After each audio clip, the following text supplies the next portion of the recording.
KPCC president പദവി ഏറ്റെടുത്തതിന് ശേഷം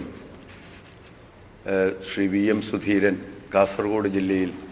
ആദ്യ സന്ദർശനം നടത്തുന്നത് മാർച്ച് മാസം 2-ാം തീയതിയാണ്. 2-ാം തീയതി രാവിലെ മലബാർ എക്സ്പ്രസ്സിന് അദ്ദേഹം കാസർഗോഡ് റെയിൽവേ സ്റ്റേഷനിൽ ഇറങ്ങുമ്പോൾ ജില്ലാ കോൺഗ്രസ് കമ്മിറ്റിയുടെ ആഭിമുഖ്യത്തിൽ അദ്ദേഹത്തിന് റെയിൽവേ സ്റ്റേഷനിൽ വെച്ച് തന്നെ ഒരു വരവേൽപ്പ് നൽകുന്നതിനും തുടർന്ന് രാവിലെ 10 മണിക്ക് ചെർക്കളയിലുള്ള ഐമാക്സ് ഓഡിറ്റോറിയത്തിൽ വെച്ച്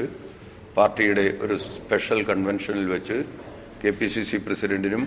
അതോടൊപ്പം അദ്ദേഹത്തോടൊപ്പം വരുന്ന KPCCയുടെ പുതുതായി നിയോഗിച്ച vice president Shri VD Satheesan MLAക്കും സ്വീകരണം നൽകും.